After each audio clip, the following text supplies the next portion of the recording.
Let's be real. Some people don't just disrespect you, they specialize in it. It's like their ego went to Harvard while their manners dropped out of kindergarten. Today, we're breaking down disrespectful things people do when they feel superior. And trust me, I've seen, lived, and laughed through all of them. By the end, you'll know exactly how to handle these so-called alphas without losing your cool or your dignity. By the way, if you enjoy deep, thought-provoking insights on Stoicism, self-improvement, and navigating life with wisdom, you'll love my free newsletter. Every Sunday I share powerful lessons, controversial truths, and practical strategies to help you level up, all for free. Want to join? Just sign up using the link below and start receiving value-packed content straight to your inbox every week. And if you're a brand looking to sponsor my content and reach a highly engaged audience, feel free to reach out via my email in the description. Let's create something impactful together. 1. They make your success small. You know what's funny? Some people don't even need to insult you outright. They just shrink your victories until they look like crumbs. You tell them about a promotion, and suddenly they're like, "Oh, that position, proft. Anybody could have gotten it." You tell them you finally started your side hustle, and they hit you with, "Yeah, but are you making real money though?" Or my personal favorite, you buy your first car, and they look at it and go, "It's nice for now." Bruh, why are some people allergic to clapping when you win? Here's the controversial truth. People who make your success small are usually the same ones who have no success of their own to protect. They see you shining, and it exposes the fact that they've been sitting in the dark for years. Instead of saying, "Congrats man, I'm happy for you," they minimize it because they think life is some kind of scoreboard where, if you go up a level, they go down. I had this happen to me a while back. I worked my ass off to land a new role. Late nights, extra projects, putting my pride aside to learn from people better than me. When I finally got it, I was hyped. I told one of my boys, expecting at least a fist bump. His response, "Well, it's not like you're CEO or anything. Chill." That moment hit me. Not because it hurt. Honestly, I laughed, but because it revealed something. Some people would rather clip your wings than admit they never learned how to fly. That's not friendship. That's insecurity with a fake smile. And here's where we as men need to wake up. Don't defend your success. Don't explain it. Don't shrink it just to make someone else comfortable. When you start justifying your wins to people who want to see you small, you're basically giving them permission to disrespect you. It's like this. Imagine you hit the gym for months, put in the grind, and you finally see abs for the first time since high school. You're pumped. Then your buddy sees you and goes, "Yeah, but can you bench 300 though?" Do you drop everything, run to the bench press, and prove him wrong? Nah, you flex, smile, and move on. Because the point wasn't to outlift him, it was to outgrow your old self. That's the key here. Success isn't about being bigger than others. It's about being bigger than who you were yesterday. The moment you understand that, their words lose their grip. Here's how I handle it now. I don't argue. If someone tries to downplay my success, I don't explain. I don't debate. I just smile and say, "Yeah, it's been good." That shuts the door. I note the energy. If a man can't celebrate with me, he won't be eating with me when the table gets bigger. Simple as that. I double down privately. Instead of wasting breath proving myself to them, I prove myself again in silence, with results. And let's not act like this is only about friends. Families do this too. Parents, cousins, even siblings can minimize your success. I once told a family member, I saved up and bought my first laptop. Their response? Oh, it's not even the latest model. Bruh, it's a miracle I didn't throw the charger at their forehead. But again, it taught me, if you wait for everyone to validate you, you'll be waiting forever. So here's the deep message I want every man to hear. Stop letting people measure your victories with their broken rulers. They can't see the weight you lifted to get there, the sacrifices you made, the battles you fought when nobody was watching. What looks small to them might have been a mountain for you. And that's where Stoicism comes in. Marcus Aurelius once said, "The opinion of 10,000 men is of no value if none of them know the truth of the matter." Translation? Their clap or lack of clap doesn't define the worth of your achievement. You do.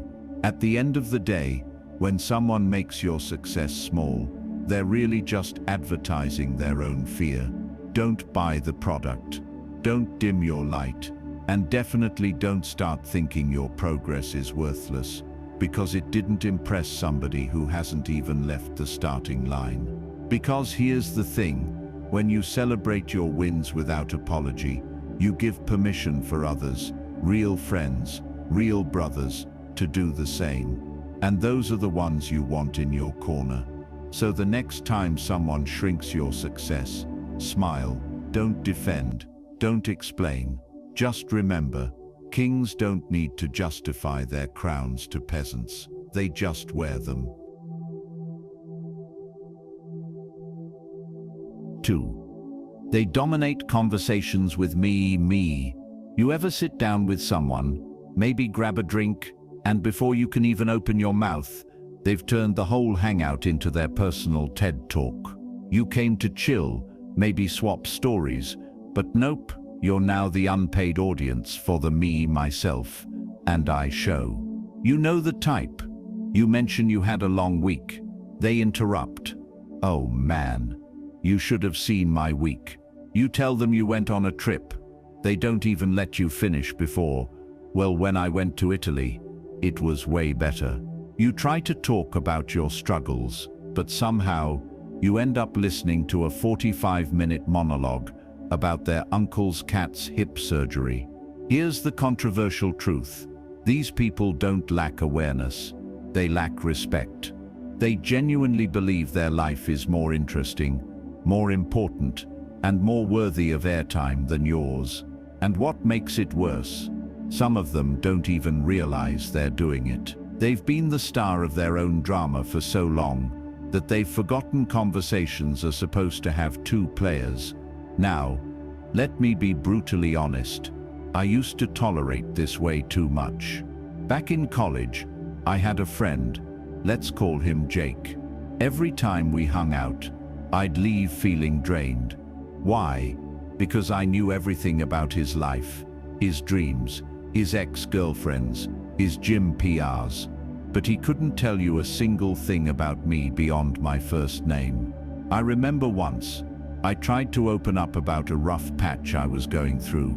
I got maybe 5 sentences in before Jake cut me off with, "Yeah, I get it. You know, I had it worse when..." And just like that, my story became his story. At first I thought maybe I wasn't interesting enough. Maybe that's why people didn't listen. But then I realized, nah, it's not me, it's them. Some people are addicted to hearing their own voice, and they see you not as a friend, but as an extra in their movie. Here's the kicker. This isn't just annoying, it's disrespectful. When someone constantly hijacks conversations, they're basically saying, "Your life doesn't matter, mine does." That's superiority disguised as casual chatter. So how do you handle it?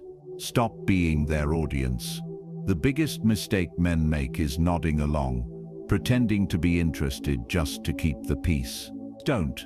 The moment you stop feeding the ego, the monologue loses steam.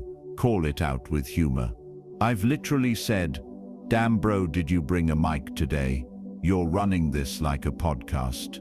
It breaks the tension and flips the mirror back at them, redirect the flow.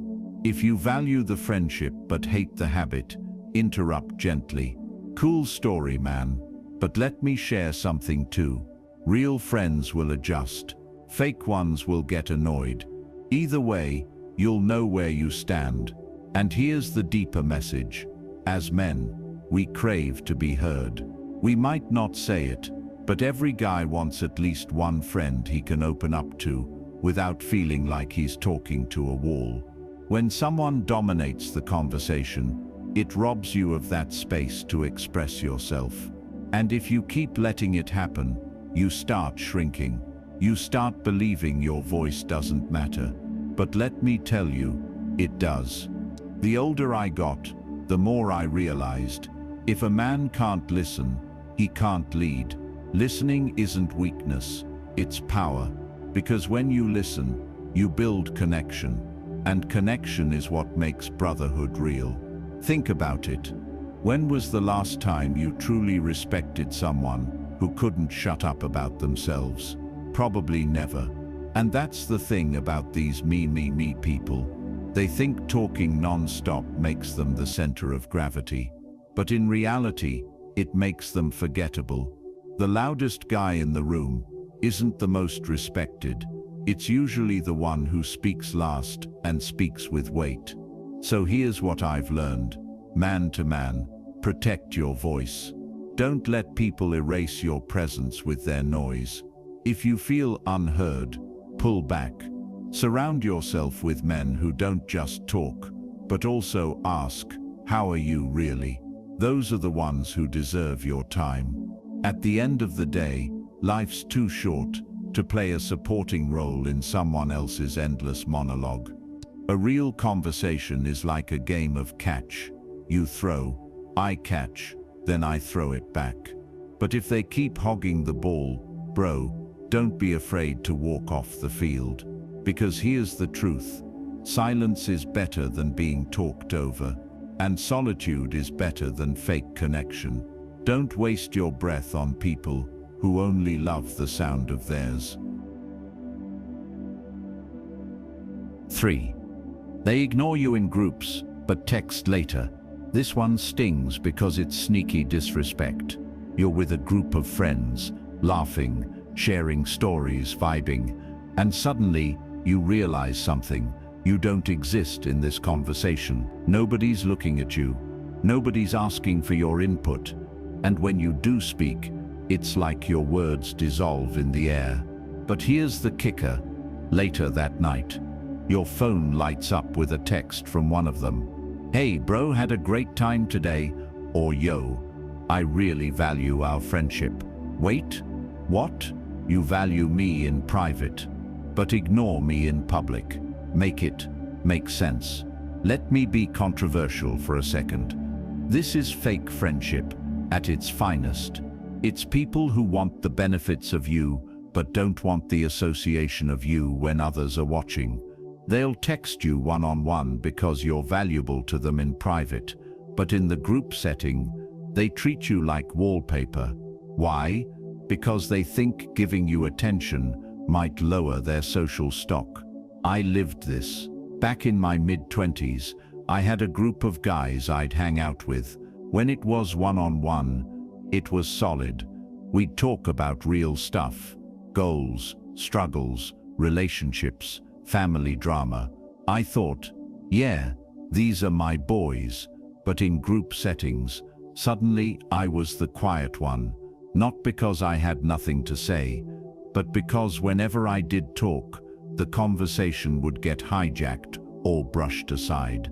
The same guy who'd text me late at night like, bro, you're the only one I can open up to, wouldn't even make eye contact in public. That was my wake-up call. A friend who can't stand by you in front of others isn't really standing by you at all. Here's the truth. Most people won't admit. Public behavior reveals more about someone's respect for you than private words ever will. Anyone can text, I got you, bro. That's easy. But showing that same energy when the crowd is around, that's the real test. So, how do you handle this? Stop falling for the private compliments. If someone consistently ignores you in groups, but then texts you sweet words later, Don't confuse that with loyalty. Words are cheap, actions are expensive. Match their energy. If they treat you like you're invisible in the group, don't suddenly become their therapist in private. Respect is mutual, not situational. Test the friendship. Next time they hit you up, flip the script. Keep it short. Don't overinvest. If they actually care, they'll notice and adjust. If they don't, they were never for you anyway. Now let's address the deeper side of this. As men, a lot of us were raised with this idea that being low maintenance in friendships is a virtue. We're told, don't be needy, don't expect too much, just let things slide. But here's the problem. When you lower the bar too much, you end up excusing disrespect. You let people give you crumbs and call it bread. And let me tell you from experience, it's not about needing constant attention, it's about mutual recognition. Every man wants to feel like he belongs in his circle. When your so-called friends treat you like an option in public, but a priority in private, that's not belonging, that's manipulation. Here's the deep message. Real respect doesn't change with the setting. If a man respects you, he respects you when it's just the two of you, and when the whole crew is around. If he doesn't, then all his late-night texts are just noise. The Stoics said it best. Pay attention to what people do, not what they say. And man, that applies here perfectly. Actions in public weigh 10 times more than words in private. So if you're dealing with this, my advice is simple. Don't cling to words. Watch the patterns. If you're invisible in the group, accept it and pull back. Not in a petty way, but in a dignified way. Because here's what I learned. The people who truly value you won't just text it. They'll show it when the spotlight's on. At the end of the day, don't settle for being someone's secret best friend. You deserve to be respected in the light, not just in the shadows. And if your circle doesn't give you that, step out. Because sometimes, the most powerful move a man can make is choosing solitude over fake brotherhood. Because let's be real, I'd rather sit alone at a table in silence than be surrounded by people who only clap for me when nobody else is watching. 4. They laugh at your ideas. There's a special kind of disrespect that hits harder than a straight-up insult. When someone laughs at your ideas, not a friendly chuckle, not a bro that's funny type of laugh. No, I mean that dismissive, ha, that'll never work kind of laugh. The one that says, you're a dreamer, and I'm too smart to even take you seriously. Here's the controversial truth. People who laugh at your ideas are secretly terrified of what it would mean if you actually pulled them off. They laugh because if they acknowledged your vision, they'd have to face the fact that they've given up on theirs. I'll tell you a personal story. A few years back, I told a group of friends that I wanted to start creating content online. Nothing fancy, just sharing lessons, stories, and perspectives I'd learned through Stoicism books and life experiences. One guy literally laughed out loud. Bro, you? Who's gonna watch you? You're not Mr. Motivation. Everyone else chuckled along, like my dream was a stand-up routine. For a split second, I almost believed them. That's the dangerous part of mockery. It makes you question yourself. But here's what I noticed. The loudest laughs always came from the ones doing the least with their own lives. The guys who had no projects, no risks, no goals. They had endless energy to clown on anyone who tried. Meanwhile, the people who were actually grinding, they never laughed. At most, they asked questions or gave feedback. That's when it clicked for me. Mockery isn't a reflection of your idea. It's a reflection of their fear. Now don't get me wrong. Not every laugh is malicious. Sometimes, ideas do sound wild at first. Hell, if you told me in 2004 that some random kid was going to build a billion-dollar company by letting people post pictures of their lunch online, I'd probably laugh too. But here's the difference. Real friends laugh with you, not at you. They might joke around, but deep down, they'll still respect the vision. Fake ones, they'll try to kill it in its crib. And as men, we feel this extra heavy because, let's be real, society already expects us to be logical, practical, and realistic. So when we dare to dream, when we share something outside the box, the risk of being laughed at feels higher. And if you don't have a strong backbone, that mockery will box you in forever. So how do you handle it? Don't explain yourself to doubters. If someone laughs, resist the urge to go into TED Talk mode, trying to prove why your idea is solid. Let your results do the talking. Filter the audience. Not everyone deserves access to your dreams. Share your vision with people who actually have the capacity to build, not with armchair critics. Turn the laugh into fuel. Personally, every time I remember that guy's laugh, it lights a fire under me. I don't want revenge. I want results so undeniable that the laugh becomes irrelevant. Here's the deep message. The world has always laughed at visionaries before they became geniuses. They laughed at Edison when he failed 1,000 times. They laughed at the Wright brothers when they said humans could fly. They laughed at Jobs when he said people would carry around little glass rectangles all day. And here's the twist. They'll laugh at you too, until you succeed. Then suddenly, the same people will say, "I always knew you had it in you, bro." Funny how that works. But here's where Stoicism helps. Epictetus said, "If you want to improve, be content to be thought foolish and stupid." Let that sink in. If you're not willing to be laughed at, you'll never break new ground. Being underestimated is the tax you pay for being different. As men, we've got to stop craving applause at the idea stage. Applause is nice, but it's not necessary. What matters is execution. So when they laugh, don't get defensive. Don't shrink, just smile. Because deep down you know something. They don't, you're actually going to try. And trying beats mocking every single time. At the end of the day, here's what I've learned. Your idea doesn't need everyone's laughter to stop. It needs your belief to keep going. So let them laugh, let them dismiss, just don't let them distract you. Because one day, when you're living the vision they couldn't even imagine, the laugh will turn into silence. And silence, my friend, is the sweetest clapback of all.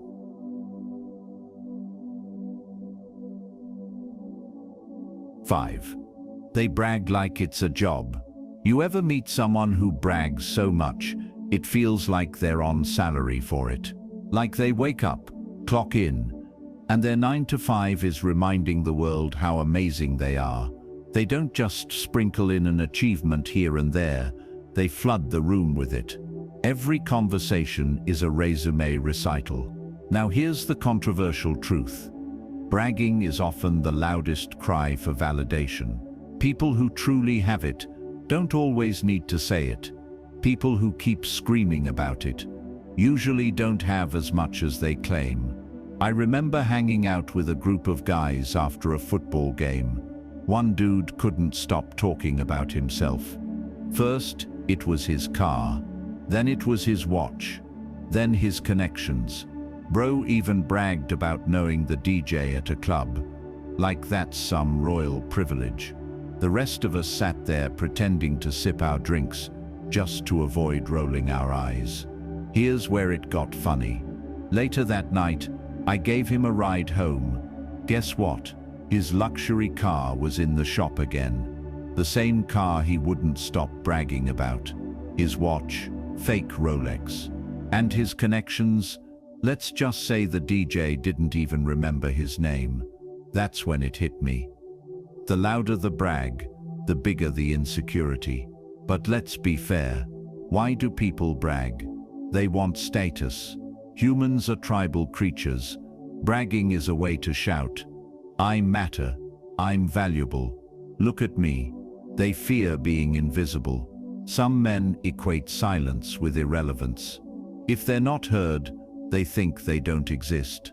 They don't know the difference between confidence and arrogance. Confidence speaks softly, arrogance screams. And I'll admit, I've fallen into that trap too. There was a time I couldn't resist name-dropping small wins.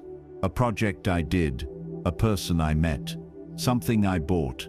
It wasn't because I wanted to annoy anyone. It was because deep down I was craving respect. But you know what happened? Instead of earning admiration, I earned annoyance. People don't lean in when you brag. They pull back. That's why bragging feels like a job. It takes constant effort, constant performance. You've got to maintain the image, keep the flex alive, exaggerate the story, and protect the lie. That's exhausting. And ironically, the harder you work to make people impressed, the less impressed they actually are. Here's the male perspective. As men, we're taught that our worth comes from what we achieve, what we own, or what we can provide. So it's tempting to wave those things around like trophies. But real masculinity doesn't need a parade. Real confidence is quiet. Think about the strongest men you know. They don't talk about their strength every 5 minutes. They just are. So how do you deal with people who brag like it's a job? Don't compete. Their bragging is bait. If you start flexing back, it becomes an ego battle. Step away from that arena. It's a waste of energy. Listen without feeding. Sometimes a simple, "Oh, that's cool," shuts it down. Don't give them the satisfaction of your awe. Use it as a mirror. Ask yourself, am I doing this too? Sometimes the things that annoy us the most in others are the things we secretly do ourselves. Here's the deep message. Bragging is cheap currency. Respect is earned in silence.